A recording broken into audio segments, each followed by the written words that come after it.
매일 성경 묵상 나눔입니다. 오늘은 9월 3일 수요일입니다. 데살로니가전서 2장 17절에서 3장 13절을 묵상합니다. 본문을 읽습니다. 형제들아, 우리가 잠시 너희를 떠난 것은 얼굴이요 마음이 아니니 너희 얼굴 보기를 열정으로 더욱 힘썼노라. 그러므로 나 바울은 한 번, 두 번 너희에게 가고자 하였으나 사탄이 우리를 막았도다. 우리의 소망이나 기쁨이나 자랑의 멸류관이 무엇이냐? 그가 강림하실 때 우리 주 예수 앞에 너희가 아니냐? 너희는 우리의 영광이요 기쁨이니라. 이러므로 우리가 참다 못해 우리만 아덴에 머물기를 좋게 생각하고 우리 형제 곧 그리스도의 복음을 전하는 하나님의 일꾼인 디모데를 보내노니 이는 너희를 굳건하게 하고 너희 믿음에 대하여 위로함으로 아무도 이 여러 환난 중에 흔들리지 않게 하려 함이라. 우리가 이것을 위하여 세움을 받은 줄을 너희가 친히 알리라. 우리가 너희와 함께 있을 때에 장차 받을 환난을 너희에게 미리 말하였는데 과연 그렇게 된 것은 너희가 아느니라. 이러므로 나도 참다 못하여 너희 믿음을 알기 위하여 그들을 보내었노니 이는 혹 시험하는 자가 너희를 시험하여 우리 수고를 헛되게 할까 함이니 지금은 디모데가 너희에게로부터 와서 너희 믿음과 사랑의 기쁜 소식을 우리에게 전하고 또 너희가 항상 우리를 잘 생각하여 우리가 너희를 간절히 보고자 함과 같이 너희도 우리를 간절히 보고자 한다 하니 이러므로 형제들아, 우리가 모든 궁핍과 환난 가운데서 너희 믿음으로 말미암아 너희에게 위로를 받았노라. 그러므로 너희가 주 안에 굳게 선즉 우리가 이제는 살리라. 우리가 우리 하나님 앞에서 너희로 말미암아 모든 기쁨으로 기뻐하니 너희를 위하여 능히 어떠한 감사로 하나님께 보답할까.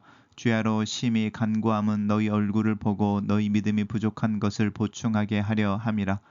하나님 우리 아버지와 우리 주 예수는 우리 길을 너희에게로 갈 수 있게 하시오며 또 주께서 우리가 너희를 사랑함과 같이 너희도 피차간의 모든 사람에 대한 사랑이 더욱 많아 넘치게 하사 너희 마음을 굳건하게 하시고 우리 주 예수께서 그의 모든 성도와 함께 강림하실 때에 하나님 우리 아버지 앞에서 거룩함에 흠이 없게 하시기를 원하노라. 오늘 본문은 사도 바울의 구구절절한 데살로니가 교회를 향한 마음, 또 전했던 복음에 대한 이야기입니다. 형제들아, 우리가 잠시 너희를 떠난 것은 얼굴이요 마음이 아니다. 우리가 몸으로는 떠났지만 마음으로는 너희와 함께 있다라는 표현이 굉장히 문학적으로 아름답게 표현되어지고 있습니다. 다시 너희를 얼굴을 보기 위해 열정을 더욱 힘썼다라는 것은 이제 우리가 어제 이야기했던 것처럼 데살로니가 전서가 이제 기록되어졌을 때 사도 바울은 데살로니가에 3주 머물러 있었습니다. 그리고 폭동으로 인해서 떠나야만 했었는데 그 뒤로 이제 데살로니가에 다시 돌아가거나 데살로니가 교회를 방문할 기회가 없었던 것 같습니다. 한두 번이라고 하는 부분은 딱 두 번 이야기하는 게 아니고 너희들의 가고자 했었던 것에 대한 의도인데 어떤 이유로든 간에 사탄이 우리를 막았다라고 하는데 이제 이게 어떤 환경인지 또 상황인지는 알 수 없지만 계획대로 잘 되지 않았다라고 하는 것입니다. 그러면서 우리의 소망이나 기쁨이나 자랑의 면류관이 그리스도 예수께서 강림하실 때의 너희다 이렇게 말합니다. 너희는 우리의 영광이요 기쁨이다라고 하는데요. 선교사나 교회를 개척하는 개척자나 또 목회자로서 성도를 향해서 할 수 있는 최고의 어떤 칭찬 아니면은 격려의 말이 아닐까 싶습니다. 그래서 그러므로 우리가 참다 못하여 이제 아덴이라는 곳에 지금 있는 거죠. 아덴에 있고 복음을 위해 하나님의 일꾼인 디모데를 보냈다. 그래서 데살로니가 전서 맨 앞에 바울과 실라노스와 그 다음에 디모데가 데살로니가인 교회에게 편지한다 이렇게 말하는 부분에서 디모데가 언급되어지는데 디모데가 대신 갔었죠. 이게 간 이유에 대해서는 너희를 굳건하게 하고 너희의 믿음에 대해서 위로하고 환난 중에 흔들리지 않게 하려 함이다라는 것이죠. 데살로니 교회가 이미 환난 중에 있었다라는 것, 장차 받을 환난 너에게 이미 말했었는데 그렇게 된 것을 너희가 안다. 데살로니가 교회의 형편이 그렇게 좋진 않았었다. 그래서 믿음을 격려하고 또 굳건하게 하기 위해서 디모데를 보냈었다. 라고 하는 부분인데요. 이제 이 환난 중에 믿음이 흔들릴까 봐죠. 시험하는 자가 너희를 시험하여 우리의 수고를 헛되게 할까 합니다.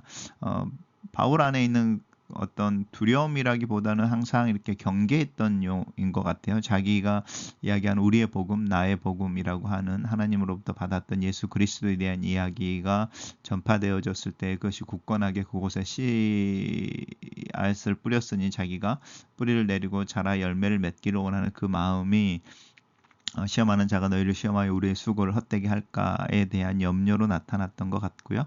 지금은이라고 하는 부분입니다. 이제 디모데가 데살로니가에 가서 형편들을 살피고 돌아와서 이제 데살로니가에 대한 이야기를 하고 있는 거죠. 믿음과 사랑의 기쁜 소식을 전했다.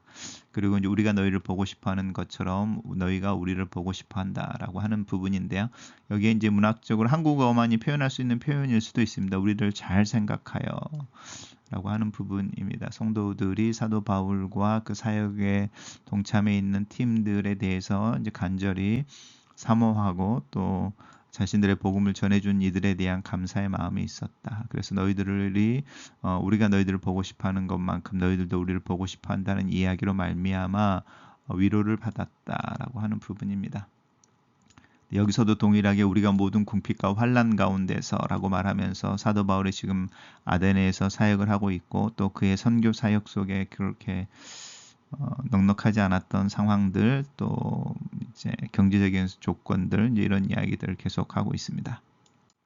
그러므로 이제 이야기하면서 너희가 주 안에 굳게 섰다. 이게 이제 자신들이 큰 위로를 받았겠죠. 이제는 우리가 살리라. 이 부분이 굉장히 흥미로운 부분인데 이제는 우리가 살리라라고 하는 부분에서 이제 자신들이 염려로부터 벗어났다, 걱정부터 벗어났다 이런 뜻도 있고 우리가 씨앗을 뿌림으로 말미암아 복음의 열매를 맺히는 중에 우리가 하나님 앞에서 우리의 소명을 따라 달려가고 있음을 인정받는다. 이런 의미도 있을 수 있을 것 같습니다. 우리가 우리 하나님 앞에서 너희로 말미암아 모든 기쁨으로 기뻐한다. 이 모든 기쁨으로 기뻐한다라고 하는 것, 또 어떤 등이 어떠한 감사로 하나님께 보답할까? 너희들이 교회를 이루고 또 신실하게 자라가고 믿음의 역사와 사랑의 수고와 소망의 인내와 또 서로 사랑하는 것뿐만 아니라 교회의 담을 넘어서 사랑하려고 하고 섬기는 것이 그것에 대한 소문이 퍼지는 것에 대해서 복음의 뿌리를 내리고 자라고 열매를 맺는 것에 대해서 모든 기쁨으로 기뻐하고 그 일을 행하신 이가 하나님이신데 그 하나님께 어떻게 감사할 수 있을까 이렇게 표현하고 있습니다. 그래서 주야로 심히 간구함은 너희 얼굴을 보고 너희의 믿음에 부족한 것을 보충하게 하려 합니다. 사도 바울의 방문의 목적입니다. 이 부분이 이제 로마서에서도 동일하게 나타나는데요. 내가 너희들을 얼굴로 보고 싶어하는 이유는 우리가 내가 너희들의 믿음을 온전케 해주고 싶어서 복음에 대해서 온전히 설명해주고 그 복음에 대해서 너희들을 온전히 깨닫게 됨으로 너희 믿음이 온전해지는 것을 내가 도와주고 싶어서라고 하는 부분입니다. 너희 믿음이 부족한 것을 보충하게 하기 위해서 너희들의 얼굴을 보고 싶다. 사도 바울이 이제 이미 세워진 교회들을 재방문하려고 할 때 아니면 세워진 교회를 방문하고 싶어 할 때 사도 바울의 동기가 이렇게 표현되어지고 있습니다. 그리고 하나님께서 그 길을 열어주시기를 그리고 우리들 사이에 이 사랑이라고 하는 부분 그리고 우리들 사이에서 데살로니가 교회와 사도 바울의 선교팀 사이에서 우애와 이 부분이 넘쳐나서 모든 사람에 대한 사랑이라고 하는 부분은 복음에 대한 열정이죠. 복음 전도에 대한 열정. 그리고 너희 마음을 굳건하게 해주시기를. 그래서 예수 그리스도께서 모든 성도들과 함께 강림하실 때에 하나님 앞에서 거룩함에 흠이 없게 하시기를 원한다. 이 기도 사도 바울이 데살로니가 교회를 향해서 하고 있는 기도의 제목인데요. 네, 오늘 하루에 우리의 기도가 되면 좋겠습니다. 단락을 요약해 보겠습니다. 바울은 데살로니가 교회가 하나님의 말씀을 받은 공동체로 고난 중에 있는 것을 알고 디모데를 보내 그들을 격려하고 돌아온 디모데에게 소식을 듣고 기뻐한다. 이렇게 정리해 봤습니다. 첫 번째 묵상 나눔입니다. 하나님은 성도들 가운데 살아있는 말씀으로 활동하십니다. 복음 즉 하나님의 말씀은 그것을 믿는 자들 속에서 내적 운동을 일으키고 사람을 변화시킵니다. 이 말씀은 오늘도 동일하게 성도들의 삶을 움직이고 이끄는 에너지입니다. 데살로니가 성도들 안에서 생동하는 믿음으로 작용한 이 말씀이 오늘 내 마음과 내 삶 속에서도 역사를 일으키시기를 기대하며 믿음으로만 말씀을 받읍시다. 데살로니가 교회가 믿음으로 말씀을 받았을 때 그들에게 나타난 말씀의 역사는 놀랍게도 고난이었습니다. 고난이야말로 그들이 하나님 말씀이 활동한다는 증거였던 것입니다. 바울은 그들의 고난을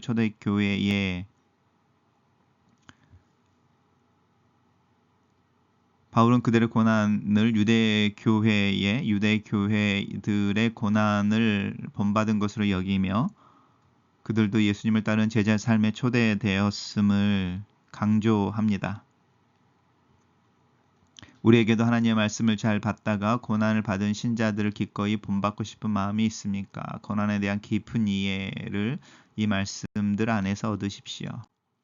어쩔 수 없이 데살로니가 교회를 떠나야 했던 바울은 그들이 다시 방문하려고 했었지만 그때마다 사탄의 방해가 있었습니다. 하지만 그 어떤 사탄의 방해도 교회를 향한 바울의 열정을 끊을 수는 없었습니다. 바울은 자신이 갈 수 없다면 다른 사람들을 통해서라도 교회를 향한 사랑을 보여주고 싶어서 디모데를 대신 보냅니다. 내 안에 교회와 성도들을 향한 열정이 있습니까? 그것을 시키려고 사탄의 방해가 갖은 방법으로 다가올지라도 더욱 그 사랑을 나타내고 지킵시다.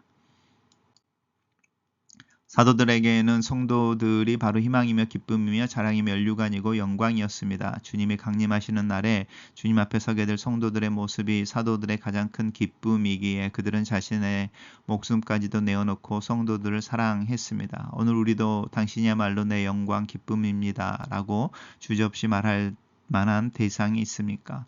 또는 우리의 존재가 누군가에게 자랑거리가 되고 있습니까? 글로 쓰는 기도입니다. 살아계신 하나님의 말씀, 예수 그리스도의 삶과 죽음, 부활, 다시 오심에 대한 소망, 그것이 내 삶 속에서 살아 움직이는 하루가 되기를 기도합니다. 나로 이루게 하시는 교회에 대해 주님의 마음을 품고 함께 교회를 이루는 이들을 존대하며 내 희망과 기쁨, 자랑이 멸류관이며 영광으로 여기고 그것을 고백할 수 있기를 기도합니다. 또한 내 존재가 누군가에게 자랑거리가 되게 하기 위해 하나님 앞에서 내 자신을 점검하고 믿음으로 사는 신실한 하루를 살게 도와주시옵소서. 예수님 이름으로 기도합니다. 아멘.